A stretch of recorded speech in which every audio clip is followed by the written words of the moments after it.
Radio Kantipur, radio राष्ट्रको। कालापानी, लिपुलेक र लिम्पियाधुरा समावेश गरेर नेपालको नयाँ नक्सा सार्वजनिक गर्ने सरकारको घोषणा। मुलुकको सीमा रक्षा गर्न सरकार प्रतिबद्ध रहेको भनाई। स्वास्थ्य, शिक्षा, रोजगारी र आर्थिक पुनरुत्थानलाई प्राथमिकतामा राखेर महत्वाकांक्षी नीति तथा कार्यक्रम प्रस्तुत। कोही भोकै पर्दैन, भोकले कोही मर्दैन भन्ने सिद्धान्तलाई व्यावहारिक रूपमै लागू गरिने। मुलुकमा आज एकै दिन 18 जनामा संक्रमण पुष्टि। लकडाउन खुकुलो पार्दा संक्रमण दर उच्च तथा कन्ट्याक्ट ट्रेसिङमा समेत समस्या। कोभिड-19 का कारण विश्व अर्थतन्त्रमा 8 खर्ब 50 अर्ब डलरसम्मको क्षति हुन सक्ने एडीबीको प्रक्षेपण। 24 करोड़ नागरिकको प्रत्यक्ष रोजगारी गुम्दै। र जर्मन बुन्डेसलिगाको बाँकी खेलहरू भोलि शुरू हुँदै विभिन्न 12 टोलीले प्रतिस्पर्धा गर्ने।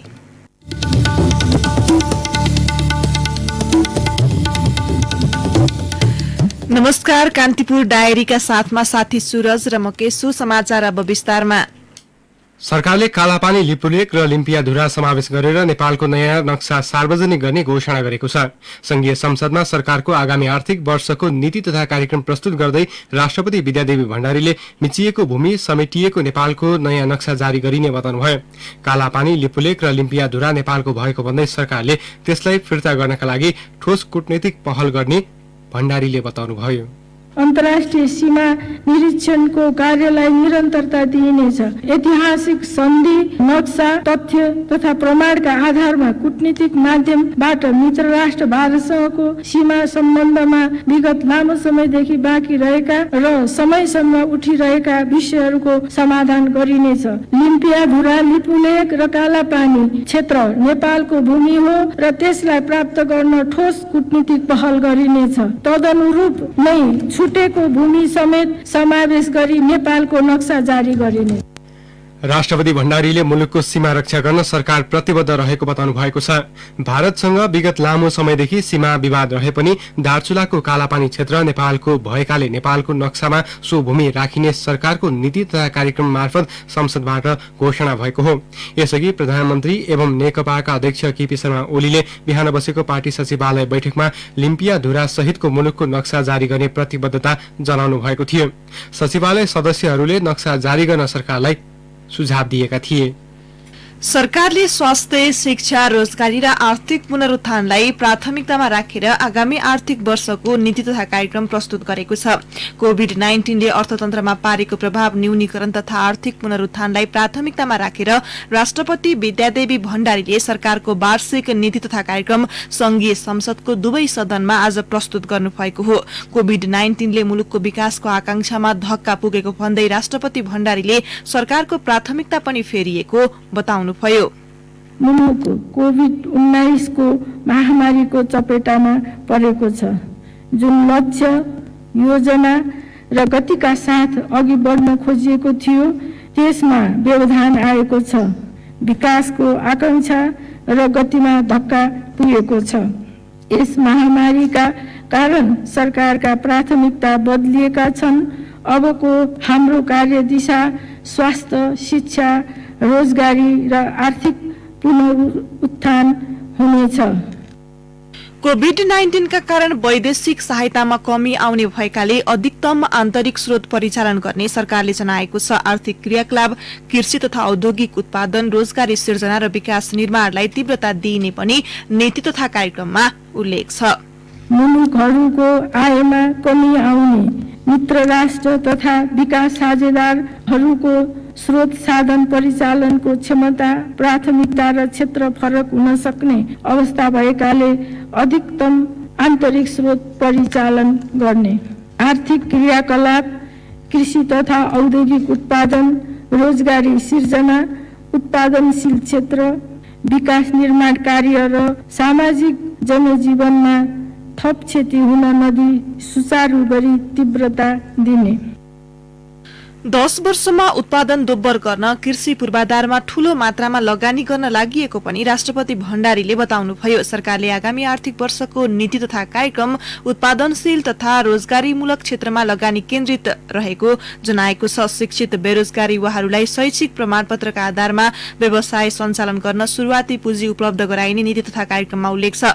प्रधानमन्त्री रोजगार कार्यक्रमलाई यथार्थ उत्पादनमूलक रोजगारी सिर्जना गर्ने गरी कार्यान्वयन गर्ने पनि राष्ट्रपति भण्डारीले उल्लेख गर्नुभयो। शिक्षित बेरोजगार युवाहरूलाई शैक्षिक प्रमाणपत्रको आधारमा प्रोजेक्टमा आधारित सुरुवाती पुँजी उपलब्ध गराई भरसक निजको शिक्षासँग सम्बन्धित व्यवसाय सञ्चालन गर्न प्रोजेक्ट निर्माणमा समेत सहयोग गरी उत्प्रेरित गरिनेछ। प्रधानमन्त्री रोजगार कार्यक्रमलाई सिपयुक्त दक्ष जनशक्ति, रोजगारीको क्षेत्र र रोजगार सम्बन्धी अन्य कार्यक्रमहरूसँग आबद्ध गरी यथार्थ उत्पादनमूलक रोजगारी सिर्जना गर्ने योगदानमा आधारित सामाजिक सुरक्षा प्रणाली थप सुदृढ गरी यसलाई दिगो बनाइने पनि सरकारले जनाएको छ। वैदेशिक रोजगारीमा गएका श्रमिकहरूलाई पनि सामाजिक सुरक्षा कोषमा समावेश गर्ने सरकारको योजना छ। सरकारले आर्थिक वर्षको नीति तथा कार्यक्रम मार्फत गरीबीको कारणले कोही भोकै पर्दैन, भोकले कोही मर्दैन भन्ने सिद्धान्तलाई पनि प्रभावकारी कार्यान्वयन गर्ने प्रतिबद्धता जनाएको छ। देशमा विद्यमान गरीबीको स्थिति मापन गरी गरीबी अन्त्यका लागि सरकारले रोजगारीको व्यवस्था र आय आर्जनका लक्षित कार्यक्रमहरू सञ्चालन गर्नेछ। अब नेपालमा गरीबीको कारणले कोही भोकै पर्दैन, भोकले कोही मर्दैन, यो सरकारको प्रतिबद्धता हो। राष्ट्रपति भण्डारीले कोरोना भाइरसको संक्रमण विरूद्ध एक ढिक्का भएर लाग्न सबैलाई आग्रह गर्नुभएको छ। संघीय संसदको संयुक्त बैठकमा नीति तथा कार्यक्रम प्रस्तुत गर्ने क्रममा राष्ट्रपति भण्डारीले कोरोना विरूद्धको राष्ट्रिय संकल्पमा एक ढिक्का भएर लाग्न सबैलाई आग्रह समेत गर्नुभएको हो। राष्ट्रपति विद्यादेवी भण्डारीले कोरोना भाइरसको संक्रमणबाट मुक्त बनाउनु सरकारको पहिलो प्राथमिकता हुने बताउनु भएको छ। संघीय संसदको संयुक्त बैठकमा नीति तथा कार्यक्रम प्रस्तुत गर्दै राष्ट्रपति भण्डारीले मुलुकलाई कोभिड-19 को संक्रमणबाट मुक्त बनाउन अपनाउनु पर्ने स्वास्थ्य सजगताका व्यवस्थाको पालना गर्ने बताउनुभयो। सरकारले महामारीको रोकथामका लागि अपनाउनु पर्ने स्वास्थ्य सजगताका व्यवस्थाहरूको पालना गर्ने गराउने, संक्रमणको परीक्षणलाई व्यापक बनाउने छ। औषधि, उपकरण र चिकित्सक लगायतका स्वास्थ्य कर्मीहरूको पर्याप्त व्यवस्था तथा परिचालन गर्ने, यस महामारीबाट नेपालभित्र कुनै पनि व्यक्तिको ज्यान जाने अवस्था आउन नदिन सरकार दृढतापूर्वक लागेको छ। राष्ट्रपति भण्डारीले कोभिड-19 पछिको थप रणनीति र कार्ययोजना तय गरी क्षेत्रगत तथा विशेष किसिमका कार्यक्रम सरकारले तय गर्ने बताउनुभयो। उहाँले महामारीका कारण रोजगारी गुमाएकाहरू, श्रमिक तथा साना किसान लक्षित गरी कार्यक्रम ल्याउने बताउनुभयो। महामारीका कारण रोजगारी गुमाएका श्रमिक, साना किसान, असहाय व्यक्ति, गरिब तथा विपन्न वर्गका परिवारलाई लक्षित गरी स्वास्थ्य, शिक्षा, सिप विकास तालिम, रोजगारी एवं आय आर्जन सम्बन्धी विशेष कार्यक्रम सञ्चालन गरिनेछ। महामारी अनपेक्षित रूपमा लम्बिन गएको अवस्थामा सरकारले त्यसलाई रोक्न थप प्रभावकारी कदम चाल्दै कार्यक्रमहरूको पुनः प्राथमिकीकरण र समायोजन समेत गरी स्रोत साधन परिचालन गर्नेछ। महामारीसँग जुझ्न परिरहेको विषम परिस्थितिमा पनि सरकार मुलुकलाई समृद्ध र जनतालाई सुखी बनाउने अभियानमा थप दृढताका साथ अघि बढ्ने उहाँले बताउनुभयो। सरकारले गुणस्तरीय स्वास्थ्य, शिक्षा, खानेपानी र सरसफाइमा सबैको पहुँच सुनिश्चित हुने गरी कार्यक्रम सञ्चालन गर्ने उहाँको भनाइ थियो। सरकारले सबै नागरिकलाई देशभक्त, उद्यमशील र आत्मविश्वासी बनाउने शिक्षा नीति लिएको छ। आगामी वर्षको नीति तथा कार्यक्रम प्रस्तुत गर्दै राष्ट्रपति विद्यादेवी भण्डारीले राष्ट्रिय आवश्यकता र अन्तर्राष्ट्रिय अवसरका आधारमा जनशक्तिको प्रक्षेपण गरी विषय क्षेत्रगत जनशक्ति उत्पादन गरिने बताउनुभयो। उहाँले राष्ट्रिय योग्यता प्रारूपको ढाँचा कार्यान्वयनमा ल्याइने उल्लेख गर्नुभयो। आगामी आर्थिक वर्षमा साक्षर नेपाल घोषणा गर्ने पनि नीति तथा कार्यक्रममा समेटिएको छ। आगामी आर्थिक वर्षमा साक्षर नेपाल घोषणा गरिनेछ। राष्ट्रपति भण्डारीले विश्वविद्यालयहरूको अध्ययन अध्यापनलाई अनुसन्धानमा आधारित बनाइने उल्लेख गर्नुभयो। त्रिभुवन विश्वविद्यालयको संरचनागत र अन्य आवश्यक सुधार गरी शैक्षिक गुणस्तर वृद्धि गरिने तथा स्नातकोत्तर गरेका युवालाई विकास निर्माण तथा शैक्षिक विकास सम्बन्धी काममा मुलुकभर परिचालन गरिने पनि नीतिमा उल्लेख छ। स्थानीय तहमा प्रारम्भिक बाल विकास कार्यक्रम सञ्चालन गर्न प्रोत्साहित गरिने पनि राष्ट्रपति भण्डारीले उल्लेख गर्नुभयो। 5 वर्ष मुनिका बालबालिकाहरूको सर्वाङ्गीण विकासका लागि स्थानीय तहमा प्रारम्भिक बाल विकास कार्यक्रम सञ्चालन गर्न प्रोत्साहित गरिनेछ। सबै सार्वजनिक माध्यमिक विद्यालय र क्याम्पसमा सूचना प्रविधि प्रयोगशाला र उच्च गतिको इन्टरनेट सुविधा पुर्याइने पनि नीति तथा कार्यक्रममा उल्लेख गरिएको छ। कान्तिपुर डायरीमा अब ब्रेकको पालो। अब बाँकी प्रसंग। सत्तारूढ़ नेकपाका अध्यक्ष पुष्पकमल दाहालले सरकारले ल्याएको नीति तथा कार्यक्रम कार्यान्वयनमा चुनौती रहेको बताउनु भएको छ। संघीय संसद भवनमा संचारकर्मीलाई संक्षिप्त प्रतिक्रिया दिँदै दाहालले नीति तथा कार्यक्रममा आफ्नो समर्थन रहेको तर कार्यक्रम कार्यान्वयनमा चुनौती रहेको बताउनुभयो। नेकपाका सांसद जनार्दन शर्माले कोरोना भाइरसको महामारीले अर्थतन्त्रमा पार्ने प्रभावको मूल्याङ्कन भएपछि मात्रै नीति कार्यक्रमले कस्तो गति लिन्छ भन्ने अनुमान गर्न सकिने बताउनुभयो। उहाँले पनि अहिलेको अवस्थामा नीति कार्यक्रम राम्रो आएको तर कार्यान्वयनमा चुनौती रहेको बताउनुभयो। यस्तै जनता समाजवादीका नेता एवं पूर्व प्रधानमन्त्री बाबुराम भट्टराईले नीति तथा कार्यक्रमले संघीयताको धज्जी उडाएको टिप्पणी गर्नुभयो।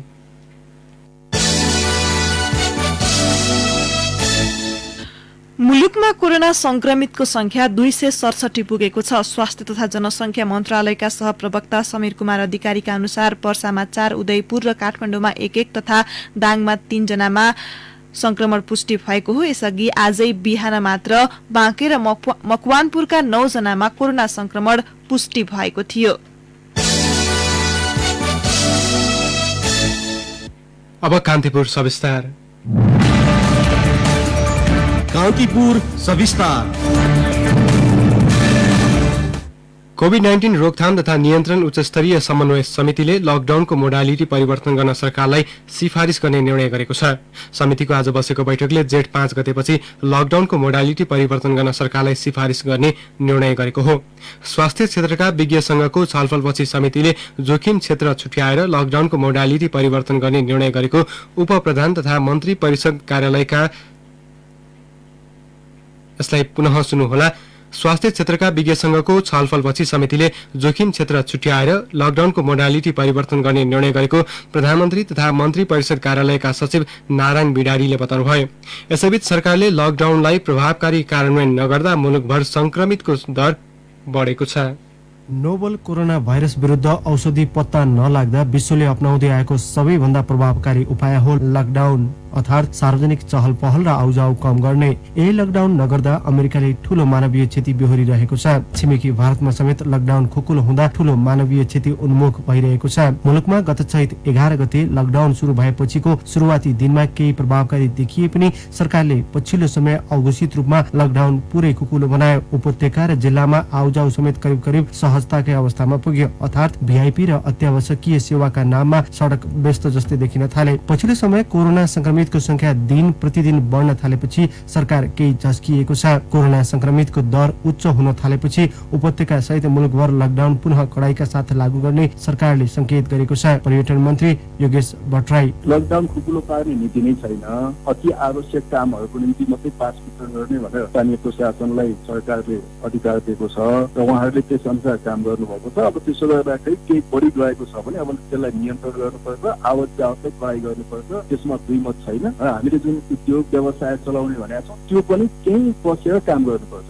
त्यहाँभन्दा बाहिर चाहिँ राखेर अनि बिहान बेलुका आउने जाने गर्न त्यो पाइँदैन। र अरू अति आवश्यक सेवा चाहिँ के हुन् भन्ने त्यो परिभाषित छ। त्यो बाहेकका अन्य गतिविधिहरू बन्द हुन्छ। यसअघि सरकारले अत्यावश्यकीय वस्तुको उत्पादन गर्ने उद्योग, एम्बुलेन्स, स्वास्थ्य क्षेत्र, प्रेस, तरकारी लगायत खाद्य वस्तुको ढुवानी लगायतका क्षेत्रमा पास उपलब्ध गराएको थियो। तर सरकारले उपलब्ध गराउने पास भिआइपी का नाममा समेत चरम दुरुपयोग हुन पुग्यो। कमजोर स्वास्थ्य पूर्वाधारका बीच बीचमा कोरोना नियन्त्रणको प्रभावकारी उपाय लकडाउन खुकुलो पार्दा यसले संक्रमणको दर बढाएको चिकित्सकहरू बताउँछन्। जनस्वास्थ्य विज्ञ डाक्टर शेरबहादुर पुन लकडाउन खुकुलो भएपछि अहिले काठमाडौँ नै उच्च जोखिममा रहेको तर्क गर्छन्। दोस्रो चरणमा भारतीय सीमा नाकाबाट नेपाल भित्रिनेहरूबाट संक्रमण फैलिएको थियो। लकडाउन खुकुलो भएसँगै संक्रमित मुलुकभित्र खुल्ला रूपमा आवत जावत गर्दा कन्ट्याक्ट ट्रेसिङमा थप चुनौती थपिएको एपिडेमियोलोजी तथा रोग नियन्त्रण महाशाखाका निर्देशक वासुदेव पाण्डेको तर्क छ। चुनौती छ।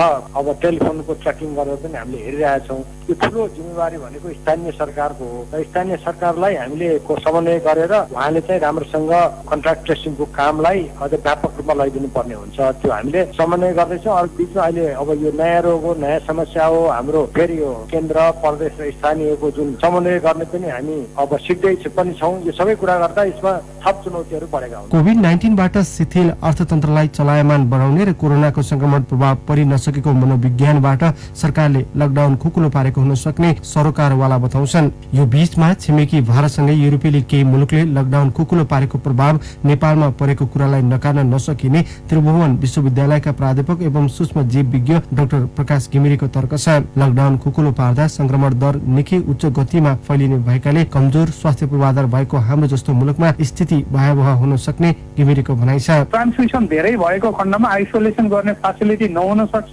आइसोलेसन गर्ने फेसिलिटी नहुँदाखेरि आज वीरगञ्जमा जस्तो स्थिति देखिया छ त्यो अन्त पनि आउन सक्छ। त्यसकारण अथवाको भरमा खोल्नु हुँदैन। सबै ठाउँमा ट्रान्समिसन भयो भने हाम्रो हेल्थ सिस्टमले यो सबै कुरालाई क्याप्चर गर्न सक्दैन। मुलुकमा कोरोना संक्रमण जोखिम बढिरहँदा तीन तहका सरकार बीच तालमेल समेत मिल्न सकेको छैन, जसका कारण सीमा पारी झण्डै 1.5 महिनासम्ममा नागरिकहरू क्वारेन्टाइनमा बस्नु पर्यो। भारतमा रेल सेवा चालु भएसँगै रूपन्देही, कपिलवस्तु, बाँके लगायतका सीमा क्षेत्रमा अझै हजारौं अलपत्र छन्। झण्डै 2 महिना पुग्न लागेको लकडाउनले उपलब्ध गराएको समयलाई परीक्षण र कन्ट्याक्ट ट्रेसिङमा लगाउन असफल भएको सरकार अहिले आएर बल्ल परीक्षणको गति र संख्या बढाउने तयारीमा छ। लकडाउन कोरोना संक्रमणलाई फैलिन नदिन र संक्रमितको पहिचानका लागि समय उपलब्ध गराउने माध्यम मात्रै हो, तर त्यसैलाई सदुपयोग नगरिँदा र यसैले संक्रमण निमिट्यान्न पार्छ भन्ने बुझाइका कारण सर्वसाधारणको दैनिकी कष्टकर बन्दै गएको छ। लकडाउनले उपलब्ध गराएको समयमा र्यान्डम परीक्षणको दायरा नबढाउने र संक्रमितलाई आइसोलेसनमा नराख्ने हो भने नेपाल जस्तो कमजोर स्वास्थ्य संरचना भएको मुलुकमा वर्ष दिन नै लकडाउन गरे पनि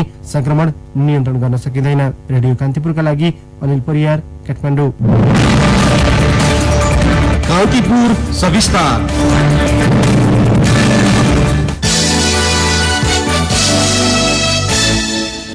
जिल्ला प्रशासन कार्यालय काठमाडौँले लकडाउन कार्यान्वयनमा थप कडाई गर्ने नीति अख्तियार गर्दै विभिन्न बहानामा भित्री सड़क तथा गल्लीमा निस्किने व्यक्तिलाई पनि पक्राउ गर्ने निर्णय गरेको छ।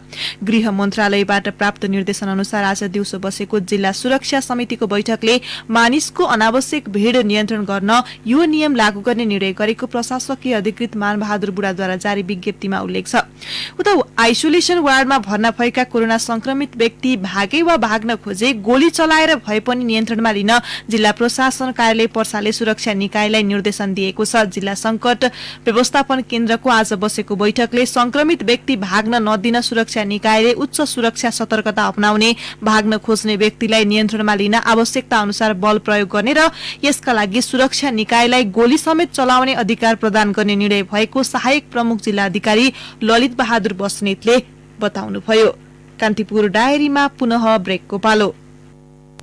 कान्तिपुर डायरीमा अब आर्थिक समाचार। सरकारले आगामी वर्षमा कृषि क्षेत्रमा थप आधुनिकीकरण, यान्त्रिकरण र विशिष्टीकरण गरी उत्पादकत्व तथा उत्पादन वृद्धिमा जोड़ दिने घोषणा गरेको छ।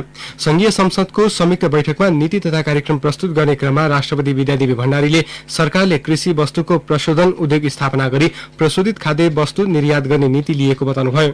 कृषि र कृषिजन्य उद्यम व्यवसायलाई रोजगारीको मुख्य क्षेत्रको रूपमा विकास गर्ने उहाँले बताउनुभयो। प्रधानमन्त्री कृषि आधुनिकीकरण परियोजनालाई पुनः संरचना गरी कृषि क्षेत्रको रूपान्तरणको प्रमुख कार्यक्रमको रूपमा मुलुकभर विस्तार गरिने उहाँले बताउनुभयो।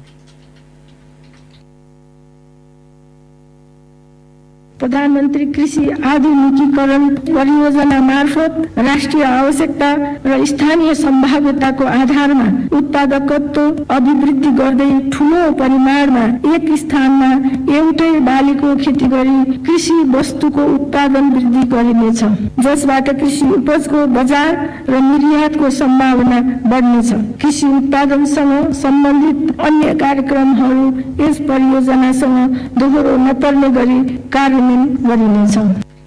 राष्ट्रपति भण्डारीले वास्तविक कृषकलाई सहज ढंगमा अनुदान उपलब्ध गराउने नीति लिने र बाली लगाउनु पूर्व नै प्रमुख खाद्यान्न बालीको समर्थन मूल्य निर्धारण गरिने बताउनुभयो। कृषकले लागतका आधारमा उत्पादनको उचित मूल्य प्राप्त गर्ने गरी कृषि उपजको बजारीकरणको प्रबन्ध गरिनेछ। बाली लगाउनु पूर्व नै प्रमुख खाद्यान्न बालीहरूको न्यूनतम समर्थन मूल्य तोकिनेछ। यसरी कृषकको बचत सुनिश्चित गरिनेछ। नीति तथा कार्यक्रम प्रस्तुत गर्ने क्रममा राष्ट्रपति भण्डारीले सरकारले भूमि उपयोगविहीन रहने अवस्थाको अन्त्य गर्ने नीति लिएको बताउनुभयो। मौलिक खाद्यान्न बाली अनुसन्धान र प्रवर्धन गरिने तथा कृषिलाई आयमूलक र मर्यादित पेसाका रूपमा विकास गरिने उहाँले बताउनुभयो। विश्वभरि महामारीको रूपमा फैलिरहेको कोरोना भाइरसको प्रकोपबाट हामी बच्न सक्छौं। सामान्य सावधानी र हेरचाहमा ध्यान दिए कोरोना भाइरसको जोखिम कम गर्न सकिन्छ। कोलाहल र भिडभाड भएको स्थानबाट टाढा बस्ने, साबुन पानीले नियमित हात धुने, मास्क लगाउने, तातो पानी पिउने, झोलिलो पदार्थ प्रशस्त मात्रामा खाने, हाच्छिउ गर्दा तथा खोक्दा नाक मुख छोप्ने, हात मिलाउनुको सट्टा नमस्कार गर्ने, अङ्कमाल नगर्ने, रोग प्रतिरोधात्मक क्षमता कम भएका व्यक्तिहरूलाई विशेष हेरचाह गर्ने, मासुजन्य खानेकुरा राम्ररी पकाएर मात्रै खाने, संक्रमणको शंका लागे तुरुन्तै स्वास्थ्य संस्थामा जाने। जनहितका लागि रेडियो कान्तिपुरद्वारा जारी सूचना। अब अन्तर्राष्ट्रिय प्रसंग महामारीको रूप लिएको कोरोना भाइरसका कारण विश्व अर्थतन्त्रमा 5 खर्ब 80 अर्ब अमेरिकी डलरदेखि 8 खर्ब 50 अर्ब डलरसम्म क्षति हुन सक्ने एसियाली विकास बैंक एडीबीले प्रक्षेपण गरेको छ। यो विश्वको कुल गृहस्थ उत्पादनको 6.4 देखि 9.7% बराबर हो। एडीबीले आज सार्वजनिक गरेको कोभिड-19ले अर्थतन्त्रमा पारेको असर सम्बन्धी प्रतिवेदन अनुसार एसिया पेसिफिक क्षेत्रमा मात्र 3 महिनाको अवधिमा 1 खर्ब 70 अर्ब डलर क्षति पुग्ने उल्लेख छ। कोरोना महामारी नियन्त्रणको 6 महिनाको लामो अवधिमा 2.5 खर्बसम्म क्षति पुग्न सक्ने पनि प्रतिवेदनमा उल्लेख गरिएको छ। एसिया क्षेत्रको उत्पादनमा करिब 30% गिरावट आउन सक्ने पनि एडीबीले जनाएको छ। महामारीका कारण विश्वभर 15 करोड 80 लाखदेखि 24 करोड 20 लाखसम्मको रोजगारी गुम्न सक्ने पनि प्रतिवेदनमा जनाइएको छ। त्यसमध्ये एसिया पेसिफिक क्षेत्रले मात्र 70% रोजगारी गुमाउनेछ। ठूलो संख्यामा रोजगारी गुमेसँगै करिब 1 खर्ब 80 अर्ब अमेरिकी डलरसम्म आय घट्ने पनि एडीबीको प्रतिवेदनमा उल्लेख छ। अब खेल प्रसंग। कोरोना भाइरसका कारण गत मार्चबाट स्थगित जर्मन बुन्डेसलिगा भोलिबाट शुरू हुँदैछ। भोलिदेखि शुरू हुने लीगको मे 31 सम्मको खेल तालिका सार्वजनिक भएको छ। पहिलो दिन भोलि विभिन्न 6 वटा खेलहरू हुनेछन्। लीग अन्तर्गत पहिलो खेलमा दोस्रो स्थानको बोरुसिया डर्टमन्डले 6औं स्थानमा रहेको एफसी साल्केसँग घरेलु मैदान सिग्नल इडुइना पार्कमा प्रतिस्पर्धा गर्नेछ। खेल नेपाली समय अनुसार बेलुकी 7:15 बजे शुरू हुनेछ। हवस् त यिनै प्रसंग सहित आजका लागि कान्तिपुर डायरीका सम्पूर्ण बुलेटिन यही सकिन्छ। भोलि बिहान 6:30 बजे हामी नियमित बुलेटिन लिएर उपस्थित हुने नै छौं। तबसम्मका लागि साथी सुरज र म के सुविधा हुन्छौ। नमस्कार, शुभरात्रि।